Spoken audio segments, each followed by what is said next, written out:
Good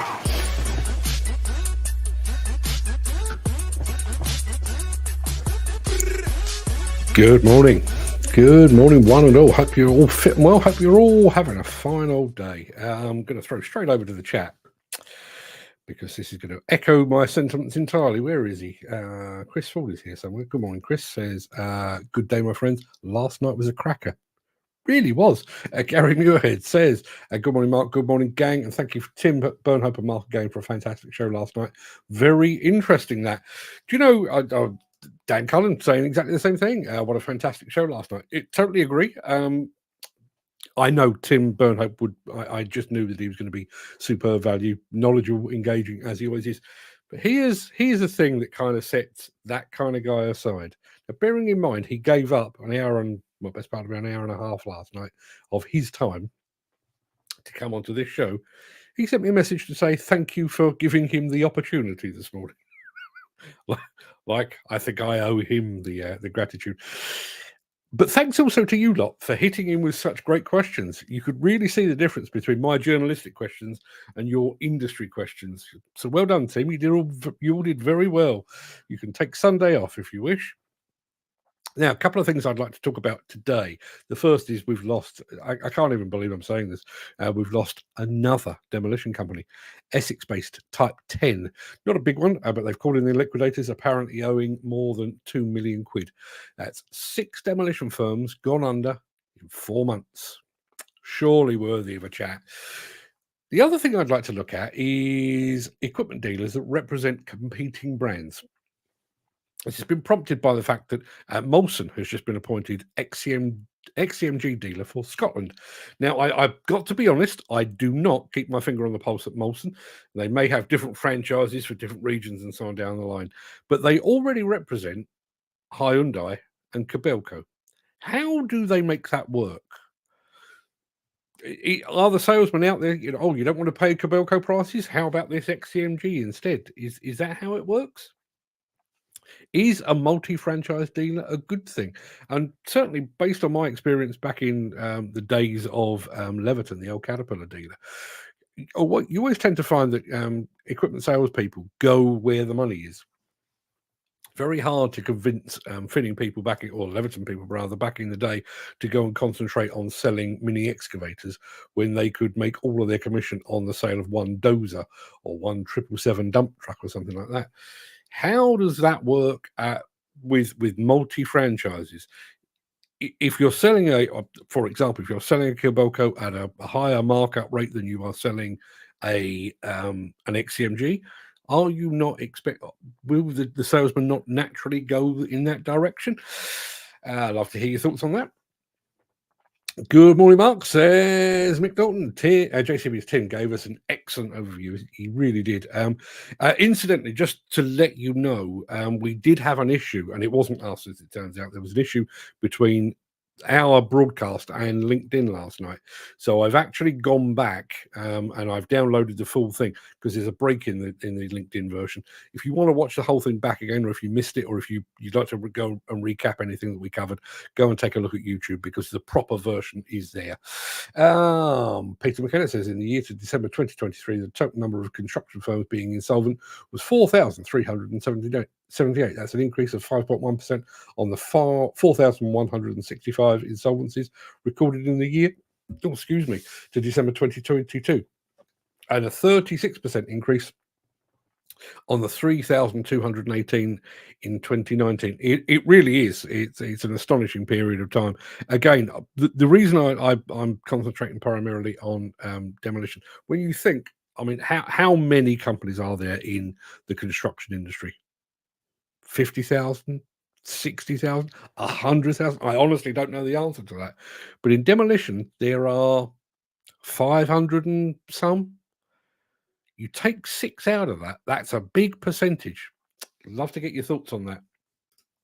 Gary Muirhead said, it's the poor subcontractors I feel sorry for, who will probably only get pennies on the pound for any outstanding money owed. Yes, you're absolutely right.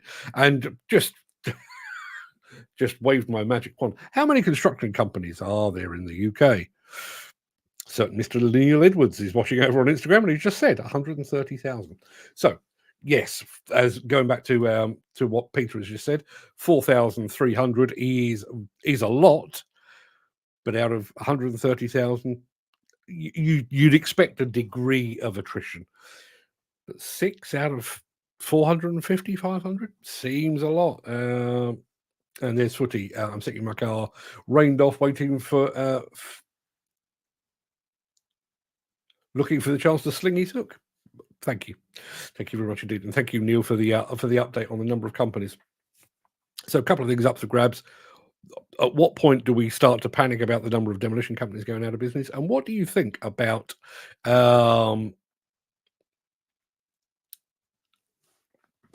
I'm just going to throw over to this because I want to dispel this. Number of demolition companies in the United Kingdom. The total amount of demolition companies in the UK is 4,081. It is not. It is not even remote. It's not a tenth of that. The way that figure was calculated was anyone that has ever demolished anything. So if you knock down a wall, you're a landscaping company, and you knock down a wall, you are a demolition company. If you are a gardener and you knock down a garden shed, you're a demolition company. Nonsense, pish posh and tosh. There's about there were about 550, but that number is shrinking all the time. I am going to, although Neil is not a guest on the show, I am going to ask him how Wales is doing, because that's what we do. And while hopefully Neil is coming up with a sensible answer on that, it is that time, without further ado, for me to roll the intro, post the question of the day, and get this show on the road.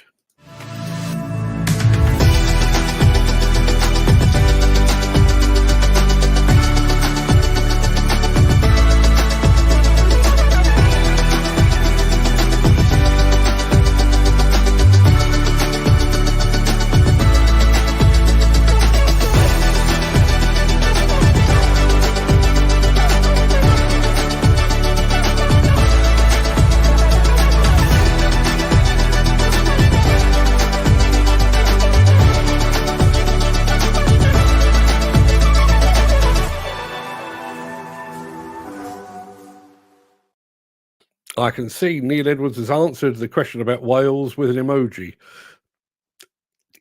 It doesn't look good, Ken. It really doesn't look good. It is Thursday. It is Thursday, the 29th of February. Just think, if it wasn't a leap year, we wouldn't all be here today. That's how it works, right? Maybe not. Don't know. Let me take that off the screen so that we keep all things consistent. Welcome to the Breakfast Show. I am your host, Mark Anthony. In today's show, the new Yanmar Vi017-1 mini excavator. Is it hot or is it not? It's the biggest dozer in the John Deere lineup. We're casing the joint with the latest wheel loader from Case. We're headed down under for some refinery demolition action, and you wouldn't want to park your car anywhere near the Kobelco we've got at the end of the show. I am going to go over here. And Neil, when is Neil coming on for updates? As I'm hounded by a minimum 30 calls a day asking about work. Neil, I'm throwing that over to you. How are we looking? Gary Muirhead says 6 companies have gone in the demolition industry, but is there enough work for them to be replaced? That is a good question. And Neil Edwards has just said he's going to catch up with me next week, so thanks for that. That is a good question.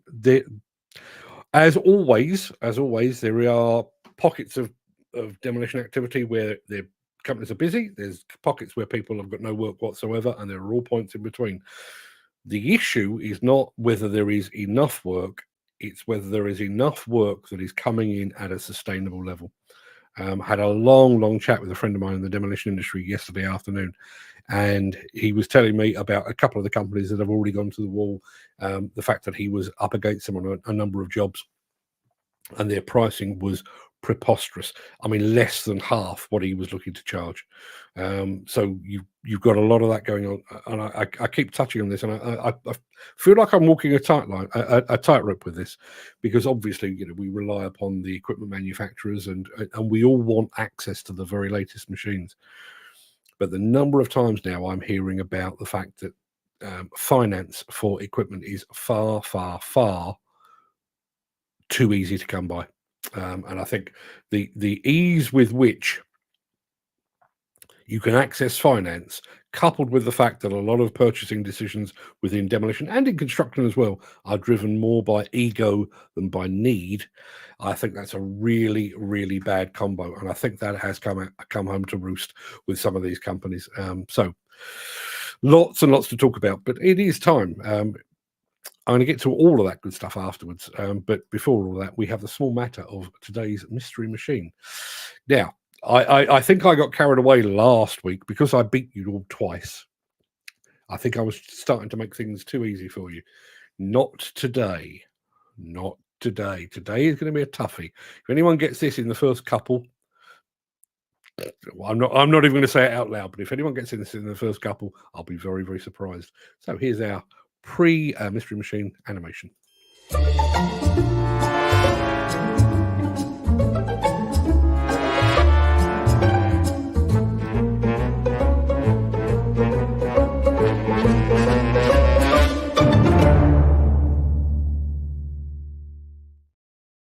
Right. Break out the glasses and see what you can do with this. Now, I realize that's not much to go on. You'll get more, but I've deliberately tried to make this one a bit harder because I do want to try and see if we can get at least halfway through the show before somebody says what it is. Dan Cullen has just said, did you see the pics I sent you? I finally got them through this morning. The problem I've got, Dan, thank you very much indeed for sending them through, but Dan has very kindly taken photographs of certain bits of machine. But obviously what we're trying to do here is we take one photograph and just reveal bits of it. If you can do anything like that, or just get a nice square-on picture of a machine, send that to me. I'll be more than happy to include it. And Dan has just guessed it's a Priestman 360. It is not. It is not that at all. So let me take that off the screen for the time being. While you're trying to figure that out still, let me very quickly remind you of our question of the day.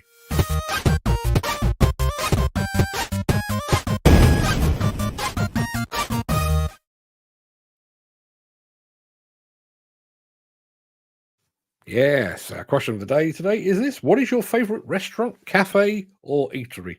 I've got loads, which probably explains my figure. Manzy's Pie Mash Shop in Towerbridge Road in London would be near the top of the list. I've been eating there since I was a child and continue to do so. The other end of the spectrum, I'm a huge fan of Rules in London, just behind Covent Garden, all oldie worldy English food. And I thoroughly enjoyed the one time I went to Tom Kerridge's Hand and Flowers. Proper nosh that. But there's a restaurant in Barcelona in Plaça Real, just off Las Ramblas. I can't pronounce it in Spanish, but it's called 15 Nights, and I have to go there. It's like a legal requirement. If I find myself in Barcelona, I have to go there. It is magical. But what about you? What is your favorite restaurant? I'm going to throw over to Instagram. Bobby and Debbie. That's one name, but I don't know whether it's Bobby that's doing it or Debbie or possibly both. They might take it in turns. Bobby and Debbie have just guessed that our mystery machine today is a crawler crane. It is not. It is not. Would you like to see a bit more? I actually just let me have a very quick look. Gary Muirhead is going for a Priestman VC15 or VC20. It is not those things. Footy says it's a dump truck, 40 ton. It is not that either. Let me show you a smidgen more. There you are. That's what you've got to work with. It's not a lot, is it? Keep those guesses coming in, and also please keep those posts about where you'd most like to eat, given the chance. Already had a couple through, and I'm pleased to see these are not all high-end establishments. So we've got some proper food in there as well. So I'll be sharing those a bit later in the show. But we do need to crack on, and we need to crack on via this.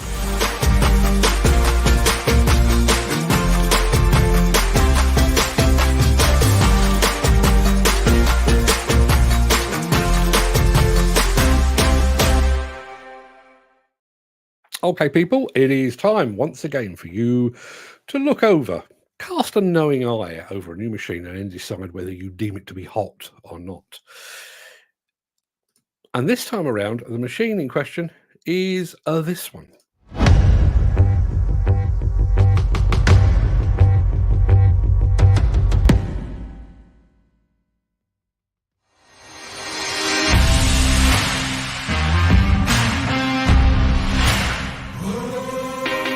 Hi, I'm Richard Papps, and today we're going to check out some of the features of the new Yanmar Vi017-1. This machine weighs 1,785 kgs. It's powered by a Yanmar 13.5 horsepower engine. It has a dig depth of 2.21 metres, dump height of 2.62 metres, and a working range of 3.73 metres. It's got standard pilot controls, a true zero tail swing, a retractable undercarriage from 1280mm down to 950mm. On the new Dash 1 model, Yanmar's brought forward several innovations to improve operator experience and comfort. Some of those features include 2-point undercarriage tie-downs for quick and easy trailering, boom light upgraded to LED, positioned under the boom for maximum protection, upgraded oil cooler to enhance cooling capabilities, especially with hydraulic oil. Additionally, this prolongs the life of inner components. The cylinder hose has been redesigned for reduced maintenance time and cost. Use the PTO selectable valve to change the oil flow. The direct return function is available as standard in single acting. This feature can reduce pressure on hydraulic components and improve hydraulic heat balance and fuel efficiency. There is reduced distance from bucket to blade to 100mm for easier cleanup. Overall, the operator canopy has been improved for operator space, comfort and ergonomics.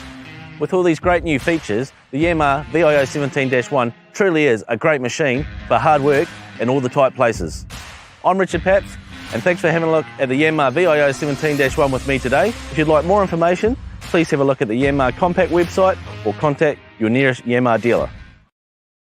Building with you.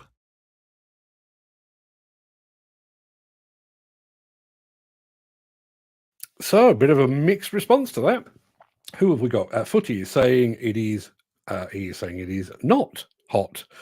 Peter McKenna says it is hot. Ken Hatcher is sitting on the fence saying it is medium. Yes, I just want to throw over to this. Where is he?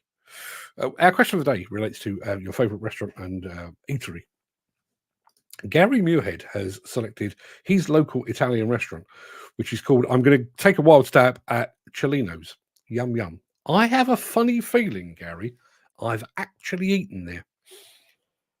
I've just had a look at the website, and that didn't give me all the information that I needed. But when Despe brought the top-down way over to Glasgow to take down the Gallagate twins, they brought a team of Italian demolition workers with them who were basically taking care of the top-down way on top of the buildings there.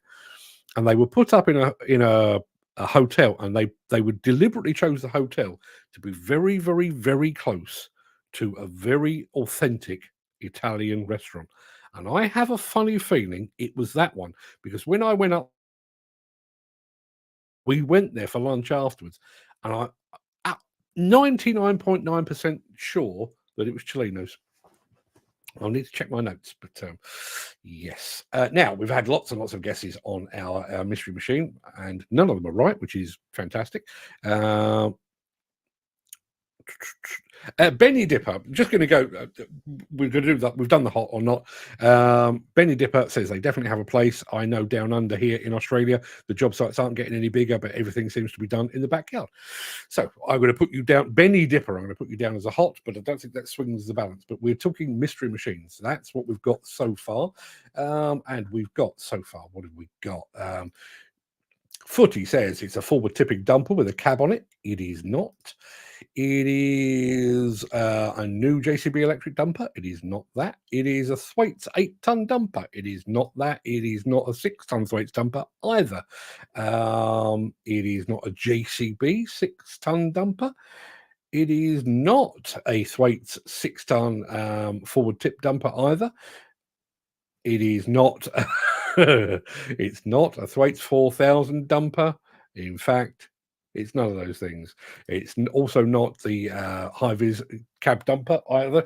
And just going back to the whether the machine is hot or not, I think Gary Muirhead's vote may have just tipped it into the hot territory. But he also says Ken must be getting a sore backside from sitting on that fence. I think he may well be. So yes, should I show you a bit more of the mystery machine? See if that helps at all. There you go. Doesn't tell you anything at all, does it? I told you I was making it half hard. So let me take that off the screen. We'll come back to that in just a little bit. because we need to play or one of these. If you are enjoying this episode, please consider supporting the show. You can leave us a tip at buymeacoffee.com/demolition news. Okay, just going to say very quick good morning to Boss Demolition who've just joined us. They were watching last night, and funnily enough, I had calls. I had calls to go back and look at the Instagram feed of last night's show. Surprising number of rival magazines tuned in last night. Good morning to all of those as well. Yes, where were we? Yes, this is a democracy right here. So I'd like you to all vote, please. I'd like you to all put your hands up if you'd like to see the biggest dozer in the John Deere range. Yeah, thought you would.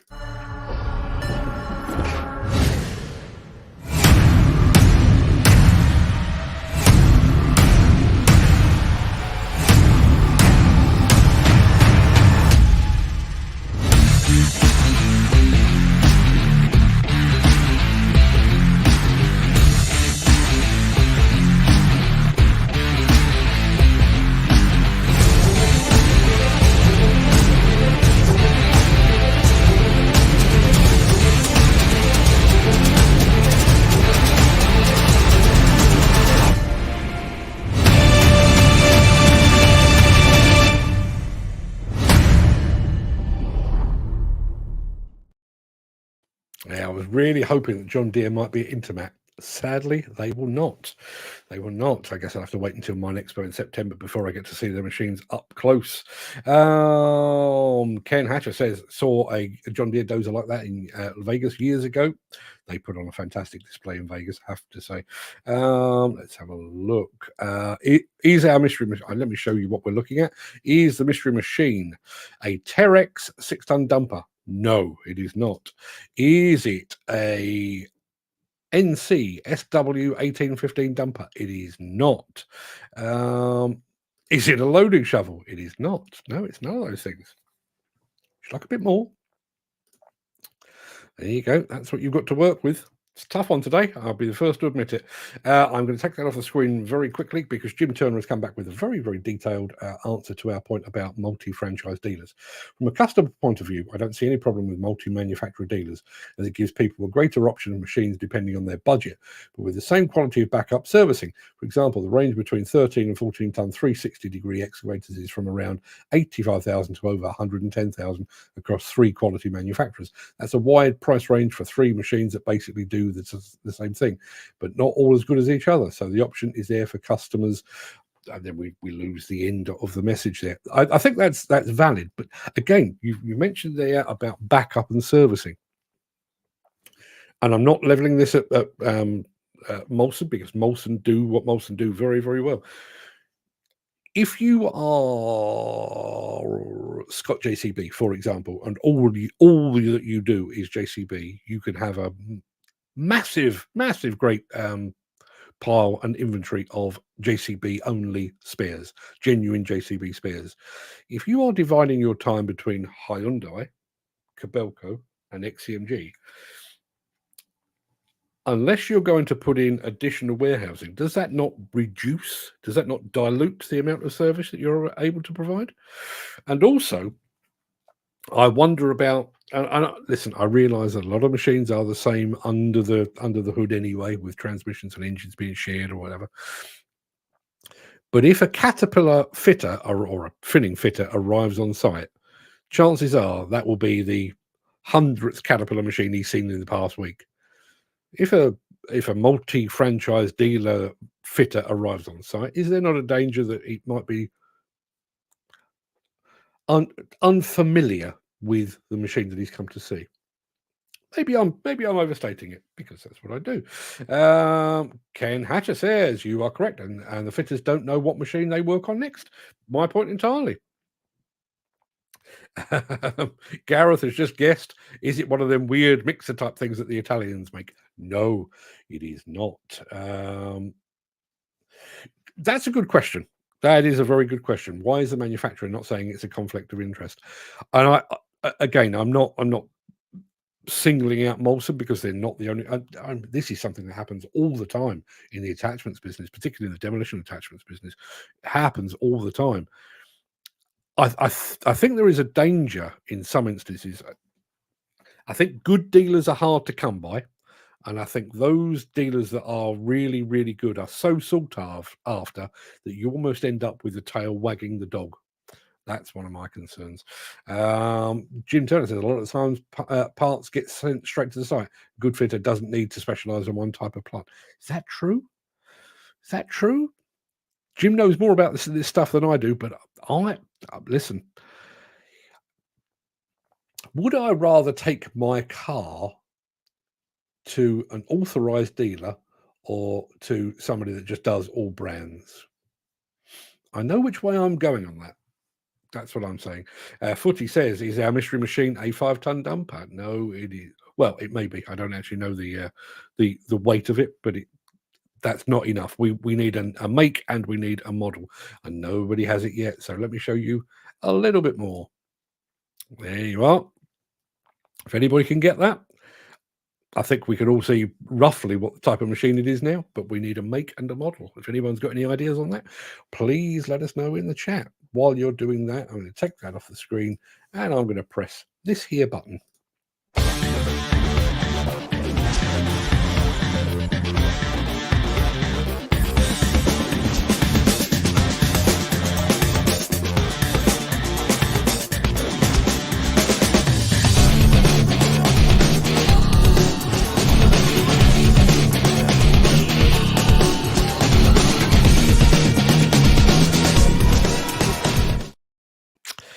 I am going to go back to the proper run of the show in just a second, but Ken Hatteras just says, I'm surprised Hyundai like a dealership selling against it with other brands. It don't work.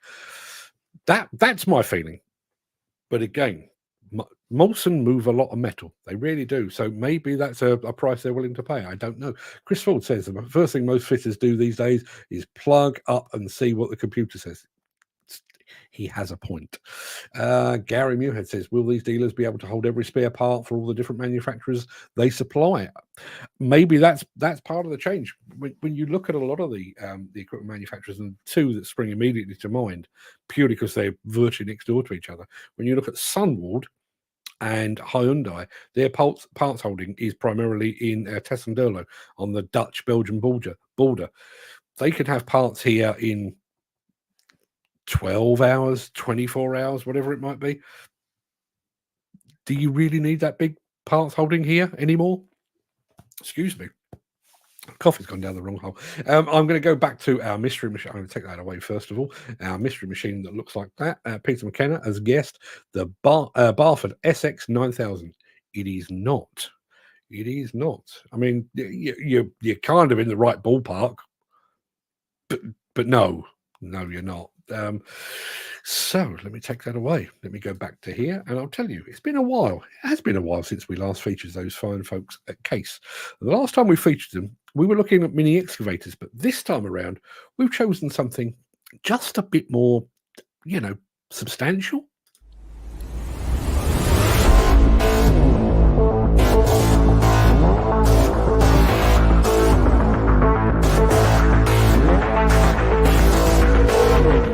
Hello, I'm Fernando Cupone, Product Manager Europe for Case Reloaders. Today, I will present you the new 651G model, just introduced in the range of the Case G Series Evolution. The 651G wheel loader enriches the range of the mid-size wheel loaders offered by Case. It fits in between two models well consolidated on the market today, 621G and 721G. It has an operating weight of approximately 14 tons and bucket capacities of 2.0 to 2.3 cubic meters for standard uses. The loader can be supplied with three different loader arm configurations: Z-bar, XR long arm for greater dump height, and XT parallelogram kinematics.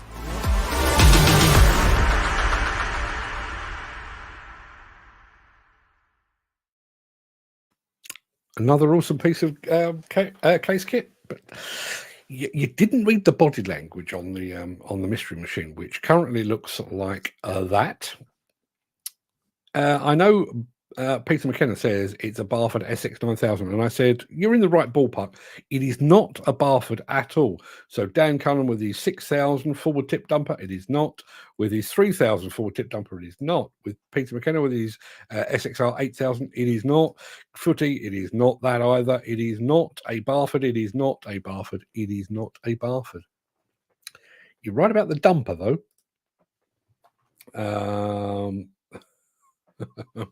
Where are we? Yes, we need to do something else, don't we? Peter McKenna, go back to our point about, let me take that away. There we are. Going back to our point about multi-franchise dealers and fitters and that sort of thing. Fitters today, they're technicians, not fitters. He has a point. He has a point. It's all plug and play these days, isn't it? Is that a good thing?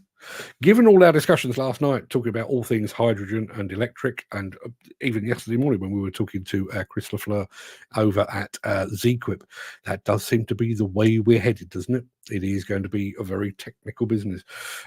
Footy says it's a 600 Terex. It is not. Jim Turner, here's an example. Would you rather have an operator that's straight out of a JCB-sponsored plant training scheme, just an example, nothing against JCB, or would you rather have an operator that knows how to operate lots of different plants? It's about the same with fitters. A varied knowledge of things in general is a very valuable thing. Is it? I think he has a valid point. Let me counter that. When Armac Demolition take down a bridge, they're doing it against the clock. So they double up on kit. Rather than having 6 excavators, they'll have 12, just in case anything goes wrong. They have everything doubled up. And one of the contingencies they put in place is that they have a Pertec van on standby. But regardless of where in the country they're taking down that bridge, it's not the local Pertec van. It is a Pertec van from Birmingham. And they insist upon that because the guys at Pertec Birmingham know the Armac equipment fleet inside out, upside down, and back to front. Now, maybe that's an extreme example. And listen, as I said earlier, Jim knows his shit more than I do. Let's be absolutely honest. But I think there's an argument for both. I do think there's an argument for both. We're going to be going down under in just a bit, and it looks quite scenic. So stick around because I'll be back after this. Since the finance bill came into effect in April, the construction industry has seen a surge of fuel thefts. The rising cost of living has placed an additional risk of theft by employees and contractors, as well as opportunistic thieves. By using diesel dye and placing warnings of its use, you are sending a clear message that this is your fuel.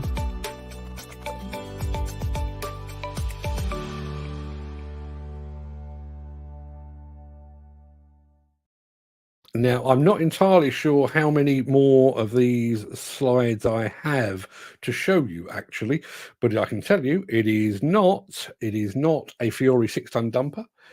It is not a Sanderstead 3000. No, it's not one of those either. I hope this doesn't reveal everything, but I'm not entirely sure. Let's have a look.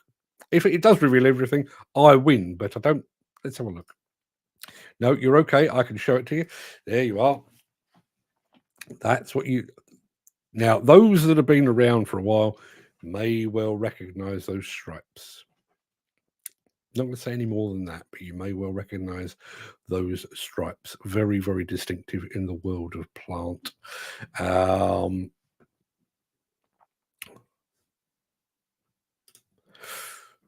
Dan Collins just said a widget 4B20. You're that close. Obviously, I'll allow for the misspelling of Wingit, but the name on that machine is not 4B20, but man alive, you're close.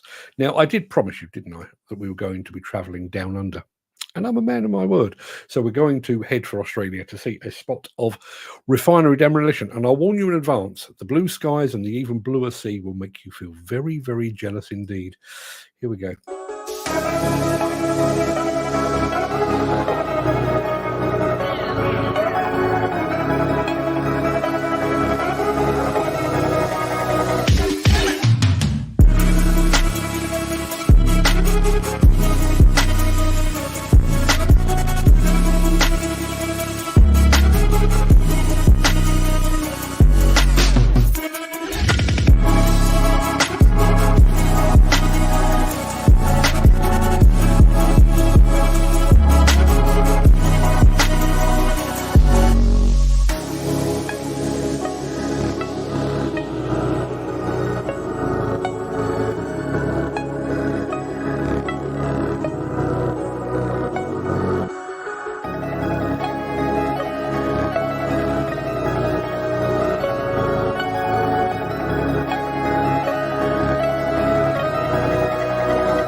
Sorry, somebody was just trying to ring me on my phone.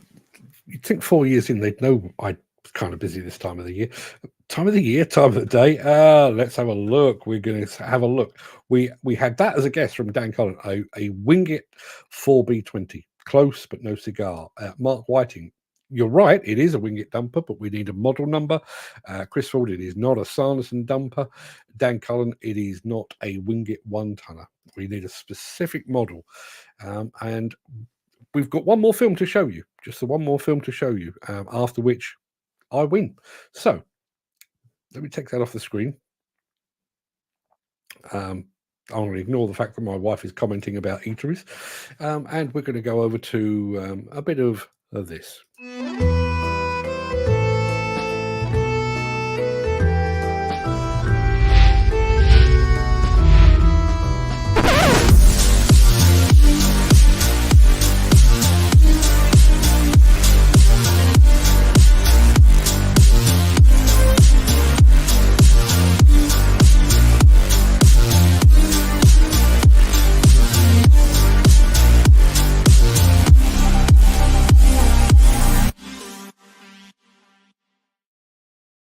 We have a winner. Ladies and gentlemen, we have a winner. He's pretty good at this game, I have to say. Dan Cullen, you've got the right answer. He has said a Wingit 4B 2000. That is precisely what it says on my little bit of paper. And just to prove it, there you are. A Wingit 4B 2000 from way back when. Congratulations, Dan. You win nothing, aside from the admiration of your peers and a slight anger from me because I really thought I was going to win today, but well done, sir. Now, Jim Turner, I'm going to take that away, but I'm going to go back to Jim Turner. Jim Turner is on fine form this morning, I have to say. I was talking about the fact that Armac insist on Pertec Birmingham for the support on their bridge demolitions. Quick good morning to David Hearn, who is watching over on Instagram. That's my point exactly. He says they have their local pipe firm, hydraulic hose firm, because they know their job and their firm's kit. And I bet the kit isn't all from one manufacturer. It is not. They have that depot for their backup and knowledge. A pipe firm that only makes pipes for Hitachi's wouldn't strike much confidence in the customer. He has a very good point. He has a very, very good point. Annoyingly. Mick Norton says sponsor plant operator schemes produce an entity as a red blue ticket and a pristine MVQ L2, but rarely are these individuals truly safe and site ready. Employers naively think they are in receipt of competent operator but do not blister a mentor to show the new guy the ropes, and as a consequence invariably breach their legal requirements. If anybody has any further thoughts on that, I'd love to hear from you. Is it a winter? If you mean, is it a Wingit? Yes, it is. We've established it is a 4B 2000. Dan Cullen got that right. And yes, you were right. 4B 2000. That's exactly what it is. Now, I think it's time to talk all things Intermat, isn't it? Did I play the Intermat intro? I don't know if I did. Tell you what, let me do it anyway.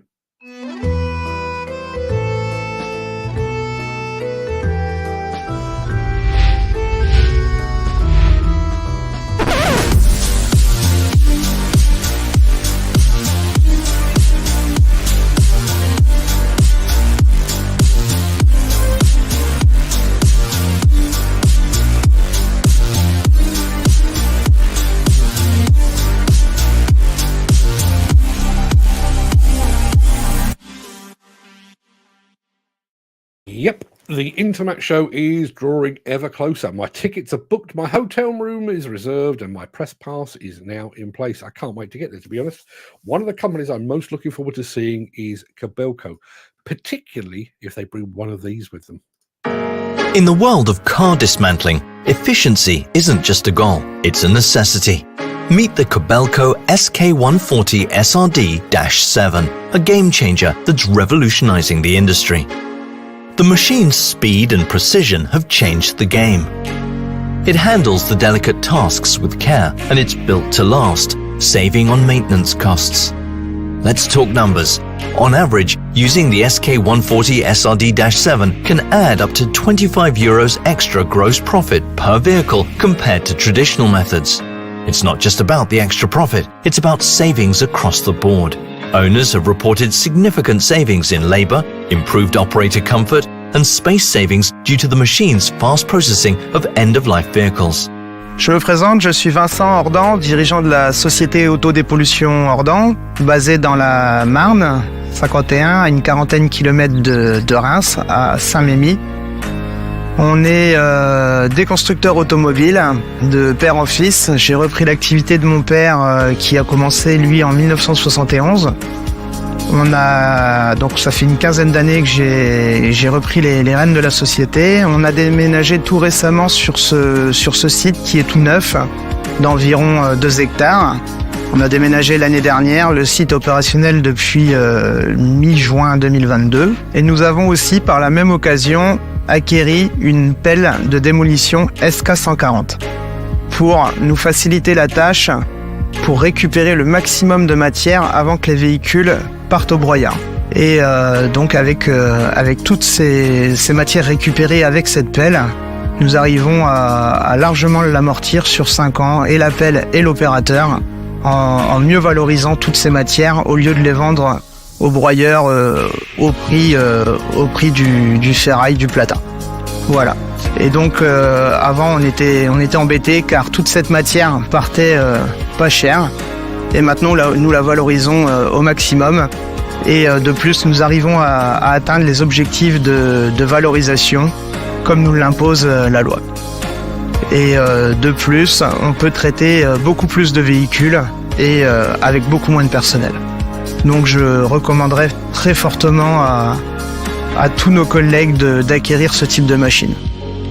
Fostering a secure workplace, this machine significantly mitigates labor risks and injuries at car dismantling yards. Prioritize safety, protect your workforce, and elevate your business to new heights. Whether it's a tight space or open ground, the SK140 SRD-7 excels in maneuverability, making it a preferred choice for versatile tasks. This versatile machine handles everything from delicate tasks to heavy-duty dismantling, all while maximizing your financial gains. Our journey begins with stage 1, collecting fuel, fluids, and chlorofluorocarbon gas. Here, hazardous materials like fuel, antifreeze, oils, and chlorofluorocarbon gas are safely removed. Precision and care are key as we prepare the vehicle for the next crucial stages. Stage 2, parts collection. Reusable parts such as tires, doors, batteries, seats, and hoods are efficiently gathered. Every salvageable component counts, minimizing waste and maximizing returns. In stage 3, we turn our attention to the undercarriage parts and engines. The car is carefully positioned to safely collect engine, exhaust system, and suspension components. Now, as we progress to stage 4, car dismantling process, the SK140 SRD-7 comes into play. Its efficiency shines as it sorts the car into raw components like ferrous and non-ferrous metals and plastics. Once cleaned, these components become high-quality recycled parts. This unique machine plays a vital role in enhancing the quality of recycled parts, making them valuable assets. Lastly, in stage 5, volume reduction processes, it helps reduce the scrap cars to materials ready for recycling. When efficiency meets profitability, you get the Kobelco advantage. Choose the SK140 SRD-7 and transform your car dismantling business. Kobelco, built for perfectionists. I think I pulled the wrong version of that video. Apologies for the French in the middle of that. As who was it? Chris Ford said, "What did he say? Leave it to the French farmers."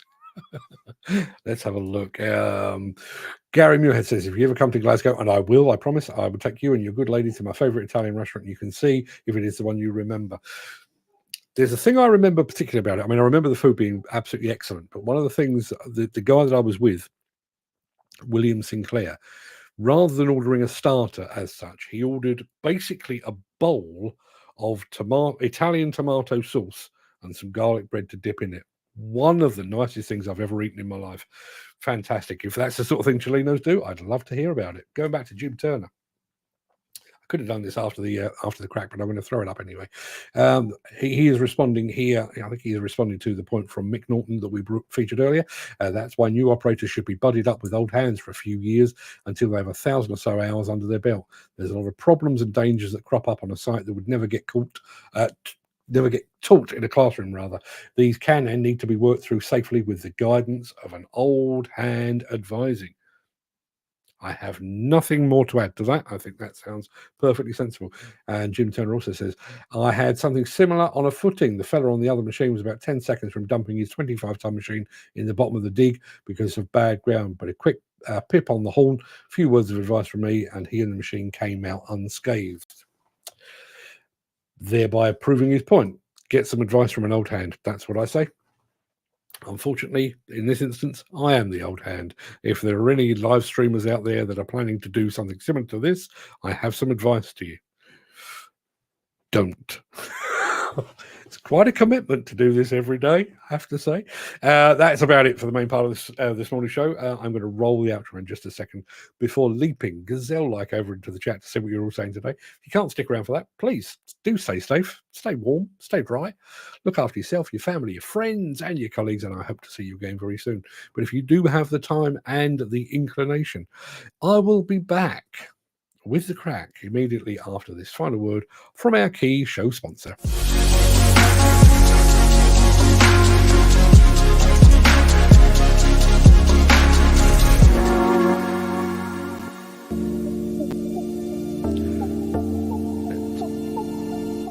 Turn that down a bit. That's better. Farmer 2557 is looking in over on Instagram, as is Matthew Chippett. And I can see Peter McKenna is actually watching over there as well. I realise pointing over there doesn't mean anything to you, but that's where my Instagram sits. You, all of you on Facebook and Twitter and all of those, you're here. Instagram's over to my left. Good morning, everyone. How are you? I'm going to say it very, very quickly again. Thank you very, very much indeed for last night. I think you shone, people. You absolutely shone. I've had, let's have a look. I can't show it to you because I have no way of displaying this. I've had a message this morning from Nigel Chell, who is the PR manager up at JCB, that says, Tim enjoyed it and said there were some great questions. That is you people. You people, I think you covered yourselves in glory last night. You really did, and I was being genuine. I thought it was going to be a pretty dry subject, one that needed covering, but I thought it was going to be a pretty dry subject. But I thought we'd be done and dusted in 20-30 minutes, and there we were, hour and a half or thereabouts before we finally called it a day. So well done to all of you, and thank you very much indeed for your questions. Thanks for the feedback as well. Lots of people messaged me last night and this morning saying they had a great time, so that's always good to hear. Have to say, I think looking back on what we've done with this show and the evening shows as well, I think there are currently in my head there are two standouts. I think Tim Burnhope from last night, but Gilles Ronnet from Caterpillar. If you remember, Gilles Ronnet was on the show maybe this time last year or thereabouts. He gave a great account of himself, and we're working on getting him back. We're currently in talks and negotiation with the fine folks at Caterpillar about doing something new and more interesting. So keep an eye out for that. If you're into demolition and demolition equipment and attachments, watch this space because there is much coming. Let's have a look. Dan Cullen was first off the mark this morning. Top of the morning, team. Good morning. I know he's left, but good morning to you, Dan. Mark Whiting is here. Mark was among those that dropped me a message last night to say how much he enjoyed last night's show. Chris Ford says, good day, my friends. Last night was a cracker. Yeah. And bearing in mind, we were talking about a consultation document and a piece of legislation that doesn't even exist yet. Didn't necessarily scream good show in advance, did it? But as it turns out, that's what you get when I think, and that's where I would liken Tim to Gilles Ronnet over at Caterpillar. Two people that just absolutely know their stuff. And just completely passionate and enthusiastic about it. Jim Turner says, good morning. And there's Gary Muirhead saying, good morning, Mark. Good morning, gang. Thank you, Tim Burnhope and Mark, again, for a fantastic show last night. Very interesting chat. Do you know that was one of the things that I really enjoyed last night? Is obviously I'd noted some questions because I see this as a bit of a learning process for me. I mean, I didn't know the ins and outs of NRMM by any means, so to actually sit down and chat with somebody that knows their stuff. But that's exactly what it felt like. It was us having a chat with a guy that knows his stuff. Fantastic. Ken Hatcher is here. He's got some weather, as he always has. Dan Cullen, what a fantastic show last night. Peter McKenna, good morning all. Great production last night. Thank you very much indeed. Good morning, Mark. JCB's Tim Burnhope gave us all an excellent overview. He most certainly did. Let's have a look. Now, we did mention there is a company, if you want to find out more, it's not the biggest demolition company in the world, but it is another one. It is another one that has gone under 6 in 4 months. This one was called Type 10. If you'd like to know a bit more about it, you can find out over on demolitionnews.com. They are, as I say, the 6th in 4 months, and they've gone down, owing their supply chain something like £2.1 million. Not as big a splash as Rye or Squib, but there's kind of an attrition thing going on here, and I'm planning to write about this for next week. But one of the things that has really struck me is how the industry's response to these collapses is changing so quickly. When Squib went, I got lots of feel for the families and feel for the employees, feel for their families, feel for the supply chain. Should have seen it coming. Blah blah blah. But every single time I report on it now, and as I say, this is just the latest. The last one was Rye, and it's every single response I get is, and there's more to come. We are closely monitoring 2, 3, 4 companies, and as I say, I was on the phone for quite some time yesterday with a mate of mine in the demolition industry, and he has suggested that another one that is teetering on the brink would literally, I mean, I can't speculate because it's a public forum and stuff,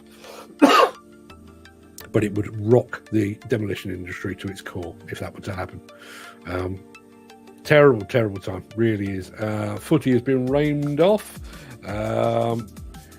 Wish I could have made out what the emoji that Neil Edwards used.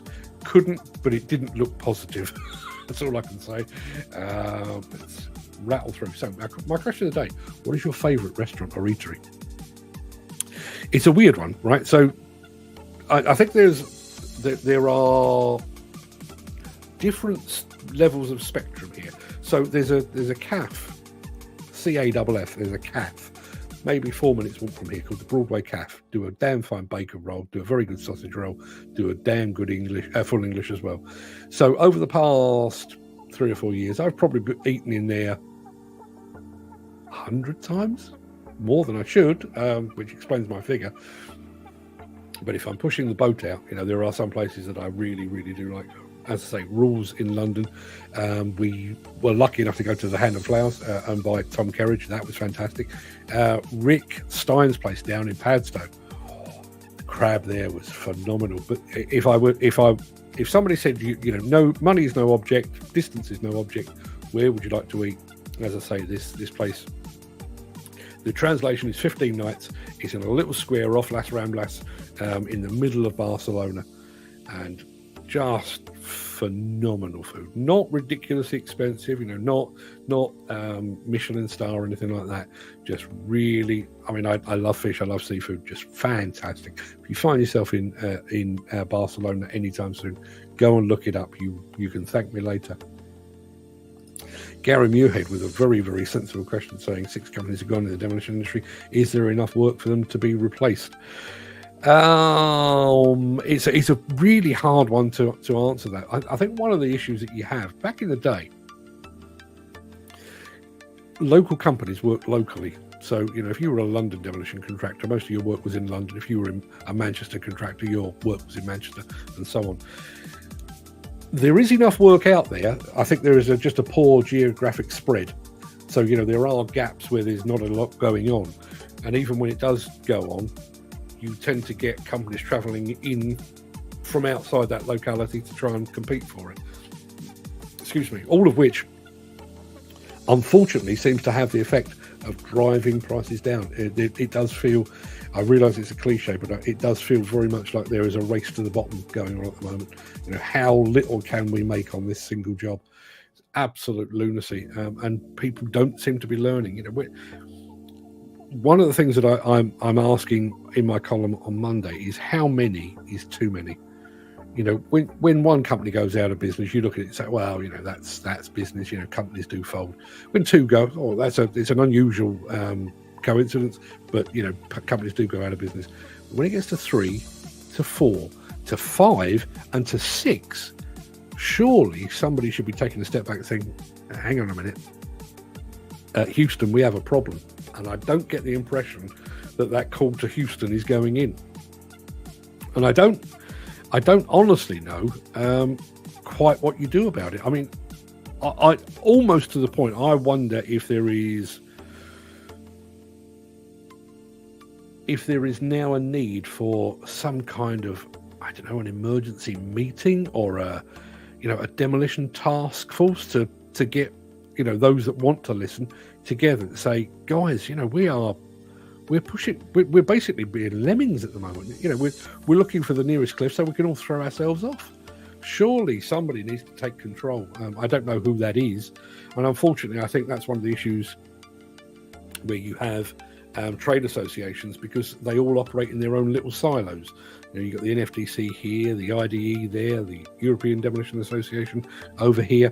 Nobody's taking that overall view, but I think somebody needs to say, guys, Christ's sake, let's all take a breather. Let's all take a step back and look at what we're doing, because if you average that out, if that rate continues, 6 in 4 months. So if you extrapolate that out to a full year, we're going to lose another 18 by this time next year. I mean, just cataclysmic. It really is. In answer to your question, Dan, when is Neil coming on for updates? I am speaking to him next week. I only found that out this morning. I found it at the same time as you. Ken Hatcher, not surprisingly, favourite eatery. He is going for a pizza restaurant, and he's going for Domino's. I don't mind Domino's. More of a fan of a Pizza Hut, if I'm honest. Like the crispy crust underneath. Anybody else got any preferences in their pizza? I mean, to be perfectly honest, I'd rather go away from all of those trains, jump on a plane, go to Italy and eat a proper pizza, but that's a whole other story. Lots and lots of guesses, but we're on the mystery machine, but we know that our friend Dan Cullen actually got it right. Somebody else talking about food. Peter McKenna says, Mother Hubbard's Chip Shop, Preston. Nice 8-ounce fish and chips. Mother Hubbard's. A friend of mine actually talked about, I'm going back a long while now, talked about actually doing kind of the working man's version of the Michelin Guide. So rather than showing you all of the top-notch eateries, he was going to do one based on cafes and chip shops and roadside burger vans and that kind of thing. I still think there's a lot to be said for that. I think somebody should do that. Not me, because I have enough to be going on with, thank you very much. Chris Ford, also on the subject of food, says the steak night at the Tiger Inn at Turnditch. 16-ounce ribeye, melts in the mouth, fantastic value for money. Recommend you try one. Okay, next time I'm up in that part of the world, I don't even know where Turnditch is. I'm guessing it's up sort of Derbyshire, thereabouts, maybe. And there we are. I need to go. I'm going to drop a line over to my mate William Sinclair at Safedom to find out if it was Cellino's that we went to. It does feel so familiar. I was hoping that when I went to the website there'd be a gallery that showed the restaurant, and I couldn't find one while I was doing this, but I'm going to go and take a very, very good look. We talked about the Yanmar machine. Ken Hatcher sat on the fence. Peter McKenna was a lot more convinced. Footy says, he originally says not, and then he changed his mind and said, cold, death cold. Wow, didn't like that at all. Dan Cullen said that little machine is hot. Gary Muirhead also said it's hot. I think by possibly one vote, the Yanmar Vi017-1 makes it into our grand final sometime in December. I must remember to do that. Jim Turner, we were talking about all things with multi-franchise dealers. As I say, in the attachment side of the business, it's been happening for decades. Nobody seems to have a major problem with it. But maybe it's just me. There's something, and please, if anyone from Molson is watching this, you've only prompted this. I'm not talking about you. You've only prompted this. But there is something vaguely spivvy. Is spivvy a word? But there's something vaguely spivvy about that multi-franchise approach. You know, where you get somebody, this Kobelco machine, it's the best excavator in the world. It's fantastic. It's got this, it's got that. It digs to this depth. Engine, the fuel consumption is unbeatable, and all of the things. You haven't got that much money. Oh, let me show you inside my jacket where I've got an XCMG that you can buy. Just feels a bit spivvy.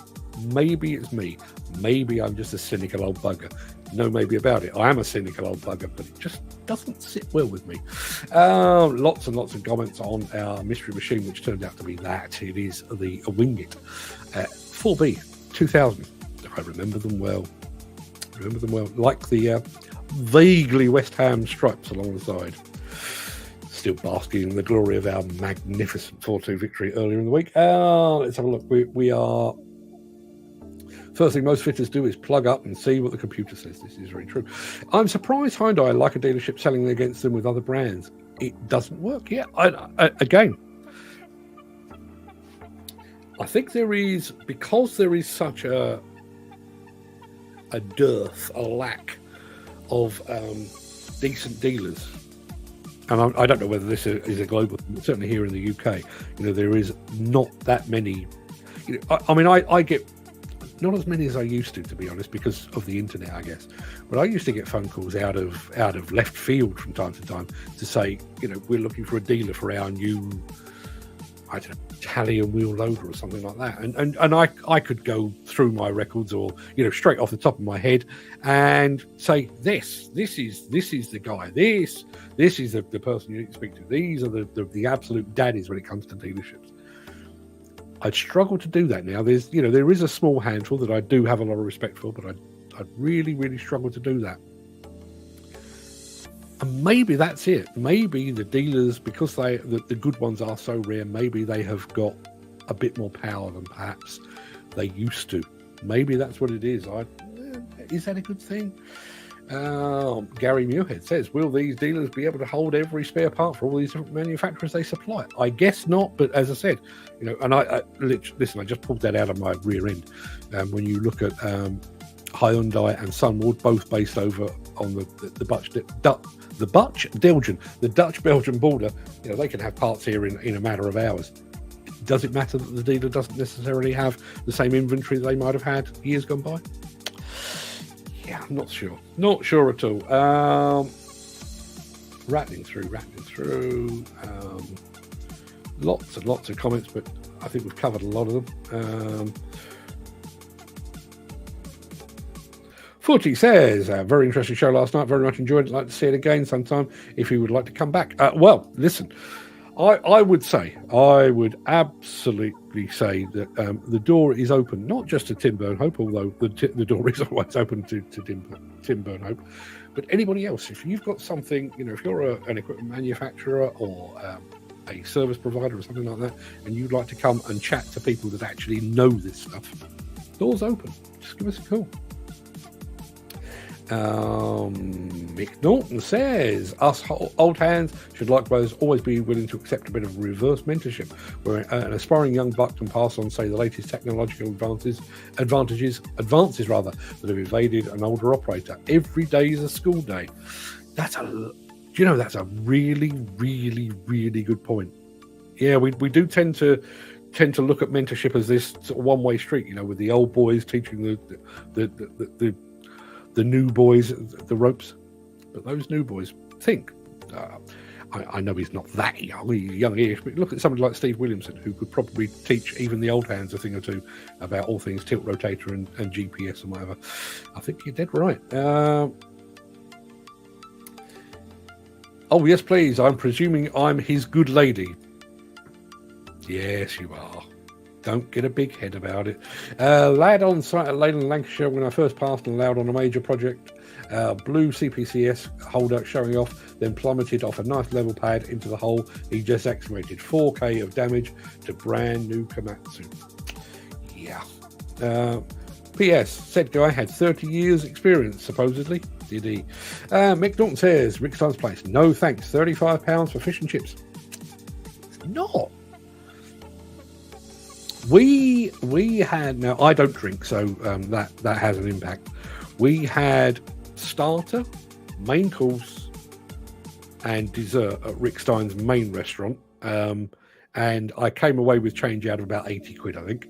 And then the following day, because we were staying just up the road, the following day we actually went to his fish and chip shop, which is right on the front of Padstow, and we had cod and chips twice, please, darling, because that's how you order in a fish and chip shop apparently.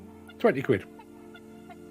It cost me 18 round the corner here. Seriously. Now, okay, that was 5, 6, 7 years ago. I realise inflation and stuff, but we went to Tom Kerridge's place in London, the name of which has gone completely out of my head. And, you know, I went, you know, with all of my credit cards and a big pocket full of cash because I thought it was going to be phenomenally expensive. 3 of us. No, I didn't get change out of 100 quid, but it wasn't much more than that, which when you're doing the whole fine dining thing, perhaps the traditional forms of demolition are no longer practically environmentally viable or acceptable. Time to thin out. Yeah, the headline I put on yesterday's news of Type 10 going was "The cull continues." It does feel like that. It does feel like it's a thinning of the herd. I don't like it. I'm not comfortable with it. I don't know where it's going to end, but maybe, you know, bearing in mind all that we've been through with COVID, the ups and downs of scrap prices, the CMA investigation, red diesel, you know, all of these negative, hugely impactful things that the demolition industry has been through. Maybe this is nature's way of thinning the herd. Like I say, not happy about it, but maybe that's it. Jim Turner says that's that. The Tiger at Turnditch on my list. Thanks, Chris. Been there for a drink before, but not had any snap. Time you did. Graham Williams also says Steakhouse the Park. What? In Collins and Mary, they do it coming out on a hot plate, lava rock, or you cook it yourself. They also do a 50-ounce steak. 50-ounce steak, that's basically a cow, isn't it? 50 ounce. I mean, I don't do much in the way of red meat, but 50 ounces sounds excessive. Gareth, I don't know who he's saying well said mate to, but he is saying well said mate. And there we are. Well, maybe he was talking to me, actually, which make a nice change. Everyone is busy, not earning much. Yeah, absolutely right. Absolutely. I did a piece, I think I said it on the show, actually. Can't remember, it doesn't matter. But I said not too long ago that UK demolition contractors were working for single-digit margins. And literally, as I finished the show, phone rang. It was one of my friends over in the American demolition industry. And he said, I was listening in, I wasn't really paying attention. I thought you said single-digit profit margins. And I said, yeah, I did. And he said, if there's not 10 to 15% in it, we don't go near it. What a difference. What an absolute huge difference. Right, people, I've had a message from my mate Hoppy over at, what's the name of the company? Z-Quip, that's it. If you remember, we had Hoppy on the show live from FutureWorks, whenever that was, a couple of years ago, because he was working with Hexagon and Leica Geosystems. He's now jumped ship. He's actually part of the Z-Quip team. And I said to Z-Quip, I'm not telling tales out of school here. Hoppy is one of the great futurists of our business. You know, I tend to look a day ahead because I've got a show to prepare. Some people, like Tim Burnhope last night, I think he tends to look 5 and 6 years ahead. Hoppy's looking about 20 years down the line. An absolute legend of the biz. So I've got a message from him. I need to go and answer it. I've also got to take my wife over to see our eldest daughter. So that will do us. I'll be back here again tomorrow. I am going to finish with one comment from Mick Norton because it's a long one. Otherwise, I would have ignored it. He says, back in the day, the Oman, Caterpillar and Komatsu, Caterpillar and Komatsu were fighting to win a multi-million equipment contract from the Omani forces, and the specs were virtually identical. Komatsu won the day based on their ability to provide any spare part anywhere in the Middle East within 24 hours. They were as good as their word. Even on my road project in the Empty Quarter, where they flew in D65 dozer parts after we knocked up a quick airstrip, like you do. We need some parts. Yes, we need an airstrip. 2 hours time? Yes, we'll have that done for you. Not a problem at all. Thanks for that, Mick. Yes, that will do. Everybody, go and have a fantastic day. Enjoy yourselves. If you would like to watch that rerun of Tim Burnhope speaking about NRMM, you can find it on demolitionnews.com. You can also find it on our YouTube channel. And you can go back and bask in the glory of some fantastic questions that you asked. Well done on that, everybody. I'll be back here tomorrow, 10 a.m. for more of the same. And I will be... I'm going to write it down just as soon as I end. I will be telling you tomorrow the date of our next Saturday social show. So tune in for that, if nothing else. And we've got a sneak preview tomorrow. I'm going to keep it under my hat, but we've got a sneak preview of something very, very exciting indeed tomorrow. So be sure to tune in. Till then, everybody, go and have a fantastic day. See you soon. All the best.